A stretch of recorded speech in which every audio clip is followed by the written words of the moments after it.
Silent Hill is a franchise filled to the oddly shaped body bag brim with nasty enemies. It's a figurative squelch of surreal horror, and one that never fails to make my turgid lump shamble to attention. Dripping in symbolism and psychological horror, and with a distinctive style entirely its own, it's time we took a look at some of our favourite nasties and figure out what they mean. With this in mind, I'm Jules of WhatCulture.com, here to give you lovely bottles of hot sauce, a list on the top 10. Whoa, hang on. No, we're not doing this Peter, right what are now. you doing, What man? are you Why are you doing? ruining my shot? No. What are you doing? Right, you're supposed to be. You work from home. You come up here. You're supposed to be doing voiceovers and sending them in, right? And you come up here and do a list on camera that's perfect for me.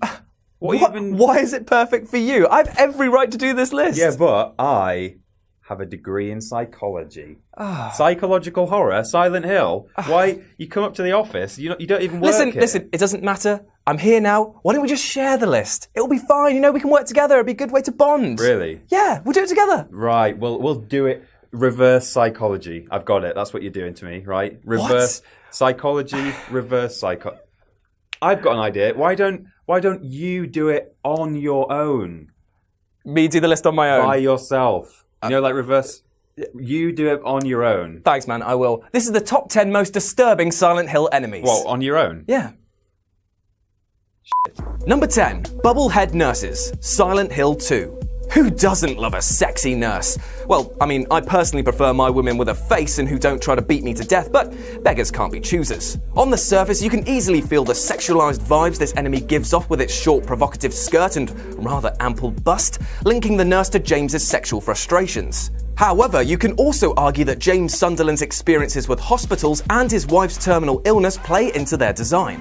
The downturned faces and obscured features can be seen to reflect the uncaring attitude of medical staff and James's resentment that not enough was done to save her. Either way, I'm gonna try and avoid this click-limbed clinic worker checking my pulse anytime soon, thank you very much. Number 9. Lisa, PT. Okay, so this might be a controversial entry on the list, as 1, the game will never see the light of day, and 2, the speculation of Lisa's role in the story will likely never be confirmed.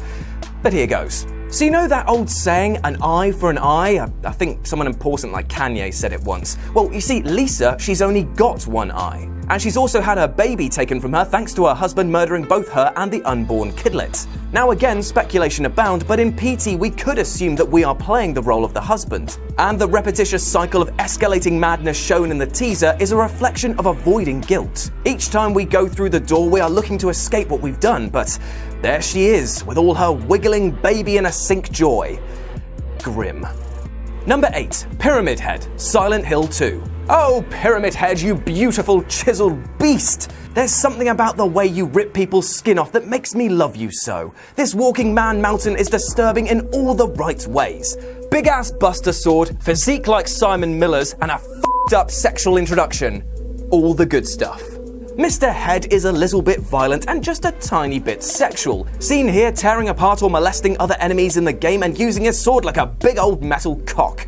So, are we to assume that Trapezoid Leg is all about dem boobs and dem butts? Well, not entirely, for you can also look at his presentation as a sign of James's denial for his wife's death. James killed Maria to release her of her suffering, and so Pyramid, in his executioner's garb, kills her again and again to remind James of his sins and manifested guilt. And as for his giant helmet, well, that could be seen as a blinker of James's mind, ignoring the truth and ploughing forward with ignorance and denial. Number 7. Twin Victims, Silent Hill 4, The Room. Walter Sullivan is not what you'd call a nice chap. A serial murderer who aimed at fulfilling a religious pact and ushering in a new age of paradise by killing all manner of people and even kids. Murdering twins Billy and Miriam and creating the Twin Victim. A horrific creature who walks on its hands, has creepy Victorian-like death masks as a head, and who points at you in an accusatory manner whenever you encounter it. The symbolism here is pretty on the nose, the heads being the twins and the hands being representative of the aggressive Nickelback lookalike who took them from this world. It's just the pointing finger I can't get over. Imagine if you walked into a room and people just turned and pointed at you like that. Hi guys, do you mind if I quickly You're busy? I will come back. Number 6. Closer, Silent Hill 3. The Closer is a mess of engorged limbs that looks like a runny nose with anger issues. This shuffling mess attacks you with its meatbag-sized hands, which also have jaws on them, which then shoot out blades, and it's got a mouth like a fleshlight. Not that I know what a fleshlight looks like or what it's used for or have ever thought about the closer. The closer can be seen to represent greed and commercialism to excess. The design of the creature contains a female body with high boots and a miniskirt, implying either sexualization or a representation of Western ideals of beauty. The giant arm bags can be seen as, well, bag arms, heavy with shopping or food, which encompasses the greed aspect of this creature. Finally, we have to take into account the location of the first closer, being located in a woman's clothing shop eating the remains of another woman. You could almost say that the symbolism with the closer is a little heavy-handed. Hashtag best joke Jules has ever made. Number 5, Rorschach, Silent Hill Shattered Memories. The Rorschach is the only type of enemy that you face in Silent Hill Shattered Memories. But the interesting thing about this bumhole-faced beast is that its appearance changes based on the decisions made by the player. You can see these little grey guys turn into walking, festering pools if you focus too much on alcohol, or become sexualized if you focus too much on women.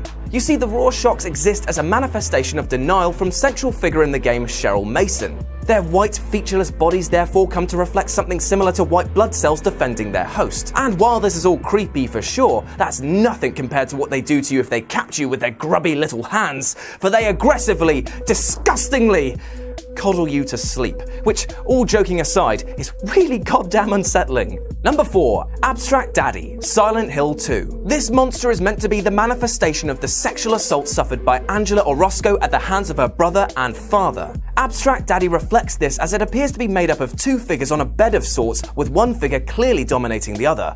That and the fact that there's a ruddy great penis with a vagina mouth at the end, but maybe I'm just scraping the barrel here. Either way, no thank you please.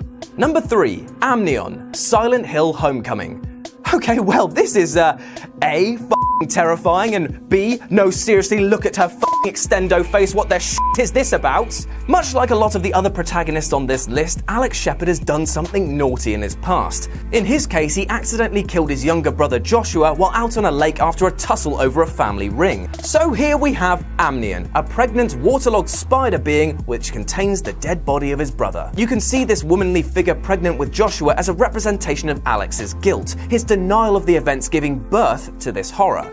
The mechanical limbs and arachnid design play into Joshua's love of insects that was shown earlier in the game, and the waterlogged body referencing how Joshua died.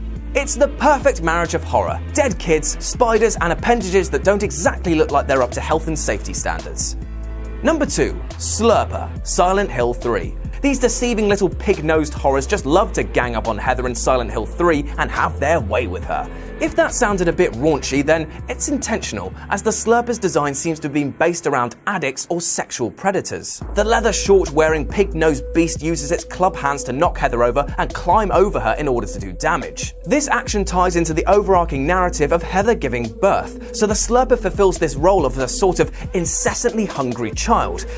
And if that's the case, I'm all for getting sterilized. And number 1, Asphyxia, Silent Hill Homecoming. Nora Holloway was just a young girl when she was sacrificed to the old god by her mother and the rest of the Order. What this results in, however, is this abomination. So, you know, don't sacrifice your kids to cults. Okay? The body of this beast appears to be made up of several figures, all chained together in a human centipede-like fashion. The reasons behind this could be because it emphasizes all the other people sacrificed by the Order to their cult. It may even be a reference to Nora's love of the book Alice in Wonderland, her body now being reflective of the caterpillar, which was her favorite. There's a certain sexuality to asphyxia, which is a sentence I always begin my lovemaking sessions with, in that it sways seductively back and forth. However, as Nora was a young girl, the sexual organs appear to be covered by the many hands, which creates a very disturbing contrast to the movements. No, thank you, please!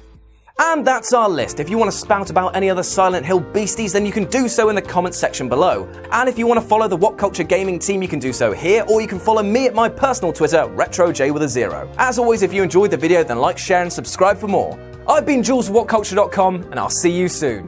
So how was that? Well, I've made a few notes. Okay. Mostly sort of from a psychologist capacity. Right. Curious about how many of these monsters you want to